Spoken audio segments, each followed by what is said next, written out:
बिस्मिल्लाहिर्रहमानिर्रहीम। अस्सलाम वालेकुम रहमतुल्लाहि व बरकातुहू। आप लोग खामोश बैठेंगे वरना बात नहीं करेंगे। रुक जाइए थोड़ी देर। जनाब बाबू सिंह कुशवाहा साहब, अध्यक्ष जन अधिकार पार्टी, वो कन्वीनर भागीदारी परिवर्तन मोर्चा, जनाब शौकत अली साहब, अध्यक्ष MIM पार्टी उत्तर प्रदेश, सुल्तानपुर के मजलिस के प्रत्याशी मिर्ज़ा अकरम बेग साहब, रुक जाओ,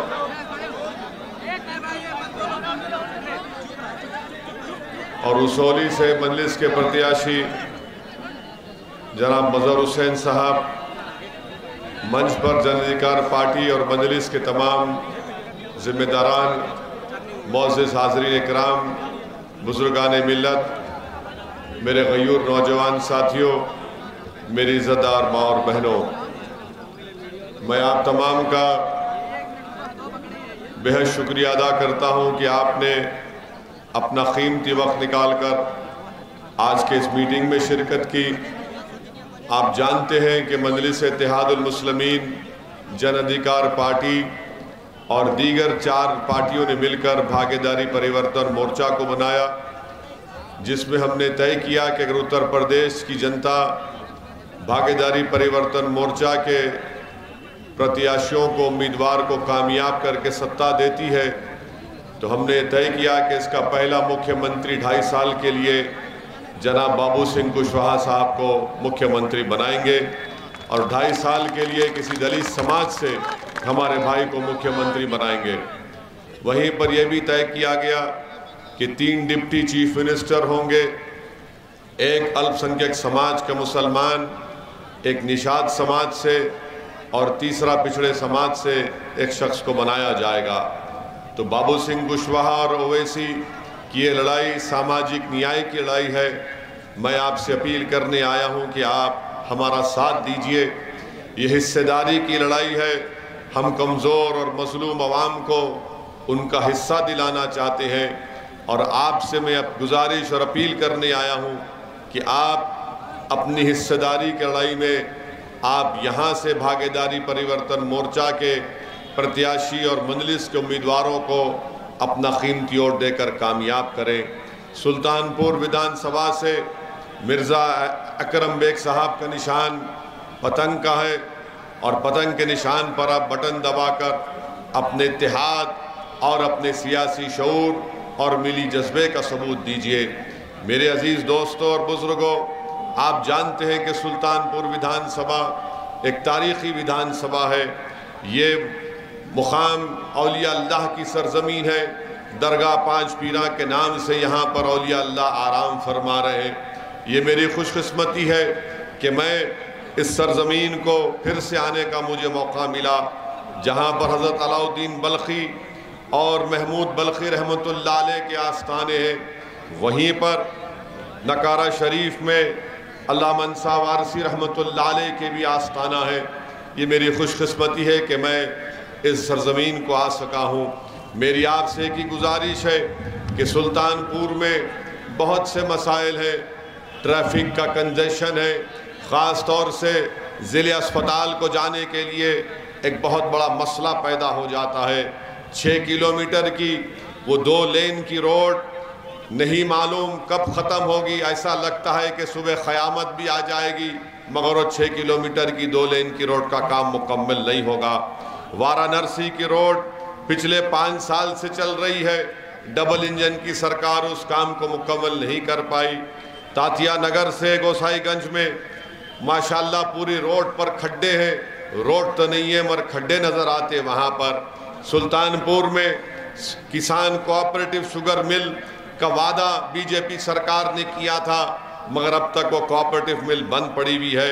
लोरामारा रोड पर आप देखते हैं कि जब बारिश हो जाती है तो वहाँ पर पानी की वजह जमा होने की वजह से लोग ना चल सकते हैं, ना वहाँ पर कुछ काम हो सकता है। ये आपके विधानसभा में बहुत से मसाइल हैं। इन मसाइल को और विकास कराने के लिए ये बेहद ज़रूरी है कि आप अपना एक वोट मजलिस के प्रत्याशी जनाब अकरम बेग साहब को कामयाब करिए और लम्हा विधानसभा से जन अधिकार पार्टी के मोहम्मद इस्लाम साहब प्रत्याशी उम्मीदवार हैं। इनका निशान गैस सिलेंडर का है। मेरी आपसे गुजारिश है कि आप इनका साथ दीजिए। मेरे अजीज़ दोस्तों और बुज़ुर्गों, क्योंकि वक्त बहुत कम है, मैं मुख्तसर से वक्त में अहम बात आपके सामने रखकर जाना चाहता हूँ। 5 साल बीजेपी को मौका दिया उत्तर प्रदेश की जनता ने, और 5 साल में योगी और मोदी की सरकार ने उत्तर प्रदेश के युवाओं का मुकद्दर बेरोजगारी बना कर रख दिया, किसानों को बर्बादी के दहाने पर ला कर रख दिया। आज आप जानते हैं कि अगर कोई किसान उसकी फसल आती है तो रात रात भर जागता है कि कहीं पशु आकर उसकी फसल को ना खा ले। मेरे अजीज़ दोस्तों और बुज़ुर्गों, यहाँ पर शिक्षा का कोई मौसर इंतज़ाम नहीं किया गया। उत्तर प्रदेश में ख़ास तौर से जो अल्पसंख्यक समाज है, गरीब है, अति पिछड़ा है, वो तमाम परेशान के परेशान है। इसीलिए मेरी आपसे अपील है कि आप अपना एक एक वोट पतंग के निशान पर सुल्तानपुर विधानसभा में आप पतंग के निशान पर बटन दबाइए, उसौली से मंजलिस के उम्मीदवार को कामयाब करिए, और लम्हा विधानसभा से इस्लाम साहब जिनका निशान गैस का सिलेंडर है उनको कामयाब करिए। उत्तर प्रदेश के मुख्यमंत्री तो बड़ी बड़ी बातें करते हैं कि पूरा माफिया भाग गया, क्रिमिनल भाग गया, मगर उत्तर प्रदेश के मुख्यमंत्री ये नहीं बता पा रहे कि एक पार्लियामेंट के सांसद की गाड़ी पर 4 अगर गोलियां चलाई जाती हैं तो किस घर के दामाद थे, वो किस क्रिमिनल के साथी थे, उनका ताल्लुक कौन से माफिया से था।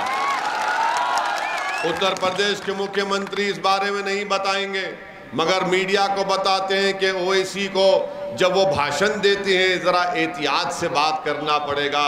मैं उत्तर प्रदेश के मुख्यमंत्री को पहले भी बताया हूँ और आज भी सुल्तानपुर की इस मुबारक सरजमीन में खड़े होकर कह रहा हूँ कि मेरी ज़बान चलेगी तो तुम्हारे बोलने पे नहीं चलेगी। योगी आदित्यनाथ, मेरी ज़बान अगर चलती है और चलेगी इंशाअल्लाह ताला तो अल्लाह के फजल व करम से और सच्चाई को बयान करने के लिए, मजलूमों के हक के लिए और जालिमों के जुल्म के खात्मे के लिए मेरी ज़बान चलेगी। और अगर कोई ये समझता है कि असदुद्दीन ओवैसी पर गोलियां चलाकर वो हमारी ज़बान को खामोश कर देगा, तो मैं इन तमाम चोरों से कहना चाह रहा हूँ, बुज़दिलों से, यकीनन तुम बुज़दिल हो, इसीलिए तुमने छुप कर मुझ पर गोली चलाई। अरे अगर हिम्मत है तो मुकाम और वक्त बता दो, फिर देखते हैं तुम कौन से मैकालाल। मेरे अजीज दोस्तों और बुजुर्गों, मेरे अजीज दोस्तों और बुजुर्गों, मेरे अजीज दोस्तों और बुजुर्गों, हम तो मुख्यमंत्री जी से कहेंगे कि माफिया क्रिमिनल छोड़ो। आप किसी किसान की फसल जब उगती है तो उसकी खेत में जाकर 2 रात गुजारो आप बगैर सोए, तो आपको पता चल जाएगा कि क्या मामला है। मगर मुख्यमंत्री तो सिर्फ गर्मी की बात करते हैं, सर्दी की बात करते हैं। अजीब मामला है, ये कहते हैं कि मई जून में मैं बर्फ निकाल दूंगा। अरे क्या आप मौसम वैज्ञानिक हैं? यहाँ पर कई उत्तर प्रदेश के गांव में बिजली नहीं आती भी है तो 8-10 घंटे के लिए, मगर उत्तर प्रदेश के मौजूदा मुख्यमंत्री को इसकी फिक्र नहीं है। और फिर बीजेपी के कैंपेन के लिए अमित शाह आते हैं उत्तर प्रदेश को, और आकर उत्तर प्रदेश में क्या कहते हैं, उनका एक वीडियो हमको किसी ने भिजाया कि अमित शाह ने अपनी तकरीर में कह दिया कि 12वीं पास करके जो भी इंटर में जाएगा, ये देश के होम मिनिस्टर हैं, 12वीं पास करके जो इंटर में जाएगा उसको लैपटॉप और फोन देंगे। वाह शाह साहब, क्या दिमाग पाया आपने, वाह। यानी जो 12वीं पास करके इंटर में जाएगा, अरे आपको तो 12वीं और इंटर में फर्क ही नहीं मालूम, और अब देश के होम मिनिस्टर बन गए। वाह, मोदी जी की तारीफ करना कि ऐसे शख्स को होम मिनिस्टर बनाया उन्होंने, वाह। यानी हम तो सुनते थे कि अनमोल रतन अकबर बादशाह के पास थे, मोदी जी के पास तो अनमोल रतन इतने जमा हो गए। एक कहता है कि मई जून में बर्फ ला लेंगे, दूसरे कहता है कि जो 12वीं के बाद इंटर में जाएंगे। अब आप सोचिए देश कहां जाएगा, उत्तर प्रदेश कहां जाएगा। और फिर वहीं पर आप दूसरा देख लो, अखिलेश का भी वीडियो है, जिसको कानून व्यवस्था में भरोसा नहीं, हमको वोट दो। जो मां और बहनों की इज्जत नहीं करते, हमको वोट दो। अखिलेश यादव ने सही कहा, सुल्तानपुर की जनता जानती है कि अखिलेश ने क्या कहा एक वीडियो में, जो मां और बहनों की इज्जत नहीं करते हमको वोट दो। यहां पर समाजवादी के जो प्रत्याशी है उनका तो किरदार क्या है, वो उनका नाम है अनूप सांडा। इनका नाम होना चाहिए अनूप रंगरीला। बड़ा रंगरीला है भाई तू। अब नाम नहीं बोलना चाहूंगा, वरना मोदी जी देखो, हम वही तो कह रहे थे। मोदी जी क्या कहे थे, नरेंद्र मोदी, मैं ट्रिपल तलाक का कानून लाया। अब ये अनूप रंगरीला पर ट्रिपल तलाक का कानून तो लागू ही नहीं होता, नहीं होता ना। अब यही तो हम बताना चाह रहे हैं कि ऐसे प्रत्याशी को आप कैसे वोट देंगे जो अपने ही घर में वफा नहीं कर सका, वो सुल्तानपुर की जनता से क्या वफा करेगा, वो तो बेवफा है। तो इसीलिए हम आपसे अपील कर रहे हैं कि आप मिर्जा अकरम बेग साहब को अपने वोट देकर कामयाब करिए, अपनी लीडरशिप को बनाइए। जो समाजवादी बसपा के लोग कहते हैं कि ओवैसी के इलेक्शन लड़ने से बीजेपी जीतती है, वो डर कर कहते हैं। वो ये देख चुके हैं कि असदुद्दीन ओवैसी और बाबू सिंह कुशवाहा कमजोरों को, मजलूमों को नेता बना रहे हैं और आपको उनके कैद से आजाद करा रहे हैं। चुनाव तक ये बड़ी बात करेंगे, मुसलमान मुसलमान और अति पिछड़ा, उसके बाद किसी को पूछते नहीं। तो आपकी वोट की अहमियत ये होनी चाहिए कि आप वोट देने वाले बने, आप वोट लेने वाले बने, आप तो सिर्फ वोट दे रहे हैं। जिस दिन आप अकरम बेग को वोट देंगे, समाजवादी बसपा को मालूम हो जाएगा कि अब इनको डराया नहीं जा सकता। डरा कर वोट हासिल करते आए 30 साल से, आपका क्या फायदा हुआ। हम ये चाहते हैं कि आप नेता बने, हम ये चाहते हैं कि आपको हिस्सा मिले। ये हिस्सेदारी की लड़ाई है, ना समाजवादी, ना बसपा, ना बीजेपी हिस्सेदारी की बात करेगी। वो तो कहेगी कि डर के बैठो। आज आप देखते हैं कि समाजवादी और बसपा में क्या अल्पसंख्यक समाज मुसलमान का नाम लिया जाता है, सबसे कह रहे आप खामोश हो जाओ, खामोश हो जाओ, खामोश हो जाओ, कुछ मत बोलो। अरे कब खामोश हो जाएंगे हम, कितना खामोश हो जाएंगे। तुमने 2017 में बीजेपी को नहीं हरा पाए, 2019 में तुम बीजेपी को नहीं हरा पाए, 2014 में बीजेपी को नहीं हरा पाए। अब आकर फिर कह रहे आप कुछ मत बोलो। मुझे कई लोग मिलते हैं सपा के, मुझे 6-8 महीने पहले कोई लोग मिले, ओवैसी साहब जरा ख्याल रखिए। मेरा किसका ख्याल रखिए, मेरा किसका ख्याल रखूं। बोले नहीं देखिए, मेरा बीजेपी का डर मत दिखाओ, मोदी का डर मत दिखाओ, योगी का डर मत दिखाओ। मैं किसी से डरने वाला नहीं हूं। अगर मैं किसी से डरता हूं तो रब्बे कायनात से डरता हूं, मखलूक से नहीं, खालिक से डरता हूं। ये मिजाज यही पैदा कर रहे हैं। आप ये बताइए, नहीं हिकमत है। अरे कौन सी हिकमत है बताओ, कौन सी हिकमत है बताओ कि 22 बच्चों को CAA प्रोटेस्ट में गोली मारकर कत्ल कर दिया गया, शहीद हो गए। तुम मुंह नहीं खोलते, तुम मुंह नहीं खोलते। काशगंज में पुलिस स्टेशन में बच्चे को पुलिस कस्टडी में फांसी देकर मार दिया जाता है, आप मुंह नहीं खोलते। हिजाब निकाब का मसला पैदा होता, आप मुंह नहीं खोलते। मेरे अजीज दोस्तों और बुजुर्गों, ये हिस्सेदारी की लड़ाई है। हम आपसे अपील करने आए हैं कि आपको अपना नेता बनाना है। मुझे मत बनाइए, मैं नहीं बनना चाहता हूं, ना मैं मंत्री बनना चाहता हूं, ना कुछ बनना, मुख्यमंत्री बनना चाहता हूं। मेरी जिंदगी का एक ही मकसद है कि आप एक सियासी तौर पर ताकतवर हो जाएं, क़यादत आपकी बने। सुल्तानपुर के दरमियान से कोई एक मर्द मुजाहिद या कोई हमारी बहन उठे जो आपकी रहबरी कर सके, जो खादिम के तौर पर आपका काम कर सके।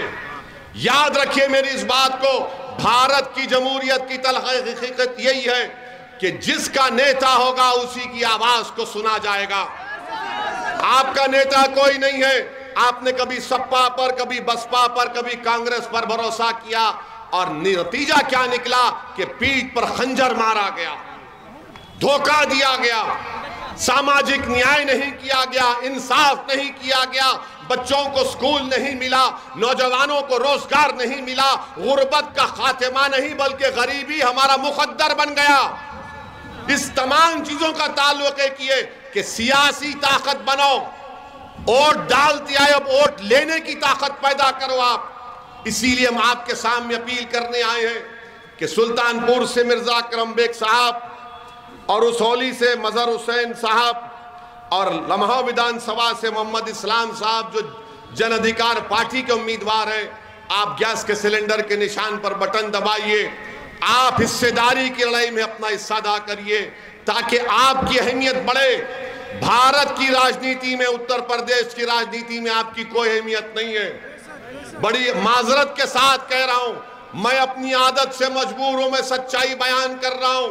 और डर, आपको अगर डरना है ना तो सिर्फ अल्लाह से डरो। अगर आपको सोचना है तो उन दलालों से बचो जो लखनऊ और दिल्ली में बैठकर आपके वोटों का सौदा करते हैं।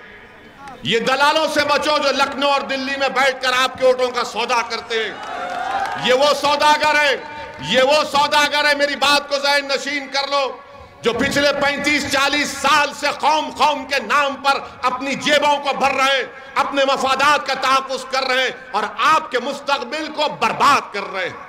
इसीलिए हमसे दुश्मनी है। गोली क्यों चलाई गई, क्यों खत्म करने की बात हमसे की जाती है। मेरे अजीज दोस्तों और बुजुर्गों, मेरी जिंदगी की कोई अहमियत ना थी ना कभी रहेगी। आपकी जिंदगी की अहमियत है, आपके मुस्तक़बिल को बचाना है। ये लड़ाई हम लड़ रहे हैं, तो आप पूरे मिलकर इंशाअल्लाह ताला मजलिस और जन अधिकार पार्टी के प्रत्याशियों कामयाब करिए। अस्सलाम वालेकुम व रहमतुल्लाहि व बरकातहू।